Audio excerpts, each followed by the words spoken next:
আসসালামু আলাইকুম ওয়া রাহমাতুল্লাহি ওয়া বারাকাতুহু। সম্মানিত হাজিরিন, আজ আমরা আল্লাহ পাক রব্বুল আলামিনের বরত্ব সম্পর্কে আলোচনা করব ইনশাআল্লাহ। তো ভাই মুসা আলাইহিস সালামের কওম, তো ভাই সে সময় আল্লাহ পাক রব্বুল আলামিন এতটাই গরমের তাপ দিচ্ছিল যে মুসা আলাইহিস সালামের কওম মুসা আলাইহিস সালামের কাছে এসে আরজি পেশ করতেছে যে আপনি আপনার রবের কাছে একটু দোয়া করেন যাতে আল্লাহ পাক রব্বুল আলামিন একটু বৃষ্টি দেন। তো ভাই মুসা আলাইহিস সালাম তার কওমকে সাথে নিয়ে আল্লাহ পাক রব্বুল আলামিনের দরবারে হাত তুললেন, দোয়া চলতেছে।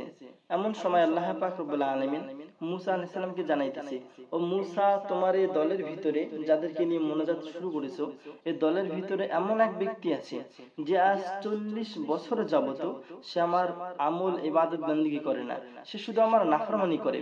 অতএব ওই ব্যক্তি তোমার মজলিসে যদি বসে থাকে, আমি তোমাদের কারো দোয়া কি কবুল করব না। অতএব ও ব্যক্তিকে তোমার এই মজলিস থেকে উঠিয়ে দাও।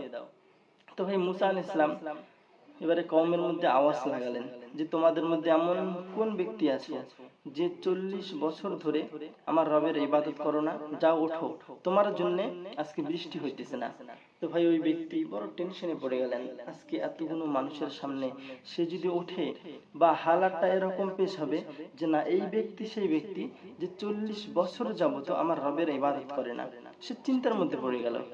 শেষ পর্যায়ে সে আমার রবের দরবারে হ্যাঁ দিলে দিলে তওবা করতেছে যে আল্লাহ, আমার বড় ভুল হয়ে গেছে, আল্লাহ আমাকে মাফ করো, আজকে এতগুলো মানুষের সামনে আমাকে বেইজ্জতি করবেন না আল্লাহ। তো ভাই এতটুকু কথা বলা শেষ, আল্লাহ পাক রব্বুল আলামিন তার আসমান থেকে বৃষ্টির বারিশ শুরু করে দিল। তো ভাই মুসা আলাইহিস সালাম আল্লাহকে জিজ্ঞাসা করলো, ইয়া রাব্বাল আলামিন, আল্লাহ বুঝলাম না, আপনি বৃষ্টি দিচ্ছেন না, এখন দেখতেছি বৃষ্টি পড়তেছে, কারণ কি? তো ভাই আল্লাহ পাক রব্বুল আলামিন বলতেছে, ও মুসা দেখো, যে বান্দার উদ্দেশ্যে আমি এতক্ষণ বৃষ্টি দেইনি, ওই বান্দার উদ্দেশ্যেই আমি এখন বৃষ্টি দিতেছি। অবস্থা কি রকম?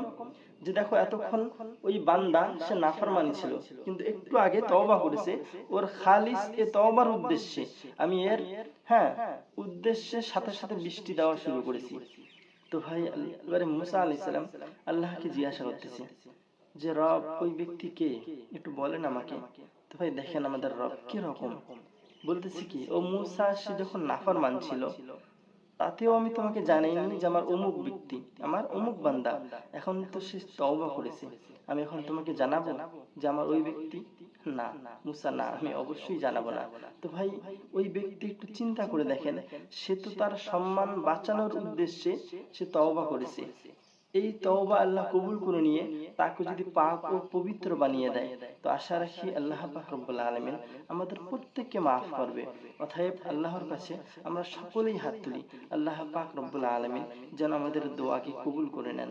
ওয়া আখিরু দাওয়ানা আলহামদুলিল্লাহি রাব্বিল আলামিন।